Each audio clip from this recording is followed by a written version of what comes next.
रतलाम जिले के आलोट क्षेत्र में नकली दवाई एवं अतिवृष्टि के कारण किसानों की फसलें खराब हो चुकी हैं और किसान चिंतित दिखाई दे रहे हैं, जिसको लेकर आज क्षेत्रीय विधायक मनोज चावला के नेतृत्व में जनप्रतिनिधि एवं हजारों किसानों के साथ तहसील कार्यालय आलोट में धरना प्रदर्शन कर एसडीएम आलोट को दिया ज्ञापन। ज्ञापन के दौरान मांग की है कि वर्तमान में हजारों किसानों की फसलें नष्ट हो चुकी हैं। नष्ट हुई फसलों का जल्द सर्वे करवाकर किसानों को उचित मुआवजा दिलाया जाए, नहीं तो कांग्रेस का हर कार्यकर्ता सड़कों पर उतरकर इस गूंगी बहरी सरकार के खिलाफ आंदोलन करने की चेतावनी देता है। ज्ञापन के पूर्व नगर परिषद चौराहे से हजारों किसानों व जनप्रतिनिधियों के साथ किसान हित में एक रैली निकाली। किसान अपने हाथों में खराब हुई फसलें और सरकार विरोधी नारे वाले पोस्ट हाथों में लेकर दिखाई दिए, तो वहीं के आक्रोशित किसानों द्वारा शिवराज सिंह चौहान मुर्दाबाद के नारे भी लगाए। नारेबाजी करते हुए किसानों का कारवां तहसील कार्यालय पहुंचा, जहां पर पूर्व जिला पंचायत वीरेंद्र सिंह सोलंकी ने किसानों को संबोधित करते हुए आश्वासन दिया कि अगर सरकार किसानों की नष्ट हुई फसलों का जल्द सर्वे कराकर उचित मुआवजा नहीं देती है तो इस सरकार के खिलाफ कांग्रेस का हर कार्यकर्ता जनप्रतिनिधियों किसानों के साथ सड़कों पर उतरेगा। किसानों के हक की लड़ाई लड़ने को तैयार हैं, तो वहीं सरकार पर आरोप लगाते हुए प्रशासन को खुली चेतावनी देते हुए बताया कि जल्द से जल्द सर्वे करवाकर किसानों को उचित मुआवजा दिया जाए। किन मांगों को लेकर आज आपने ज्ञापन दिया? राकेश जी, पूरी आलोट विधानसभा सहित रतलाम जिले और पूरे मध्य प्रदेश में इस वर्ष जो खरीफ की फसल है, सोयाबीन की फसल, वो बुरी तरह पीला मोजक नाम की बीमारी से प्रभावित हुई है।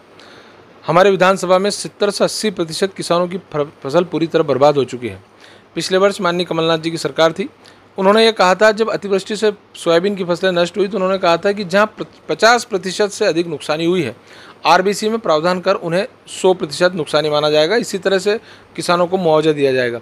उसी मान से पिछले वर्ष आकलन किया गया था और किसानों को 100% मुआवजा राशि मान करके और 25% मुआवजा राशि तत्काल उनके खातों में डाली। शेष 75% जो मुआवजा राशि थी, उसके बाद जब सरकार बदल गई तो वो राशि आज तक किसानों के खातों में नहीं पहुंची।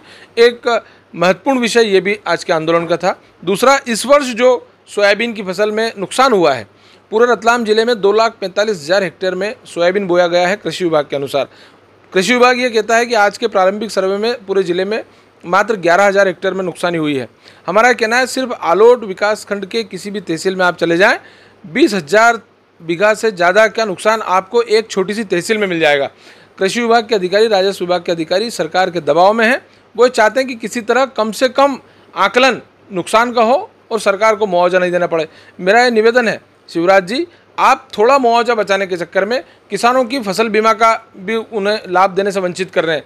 किसान फसल बीमा की राशि भर रहा है, लेकिन आप आज तक ये तय नहीं कर पाए कि इस बार बीमा एजेंसी कौन होगी। ये कितने आश्चर्य की बात है कि 31 अगस्त शासन ने फसल बीमा के लिए अंतिम तिथि निर्धारित की है, लेकिन आज तक न सरकार को पता है, न किसी कोऑपरेटिव बैंक को पता है, न किसी और बैंक को पता है कि ये बीमा एजेंसी की जो इसमें बीमा एजेंसी कौन है, ये सरकार तय नहीं कर पाई।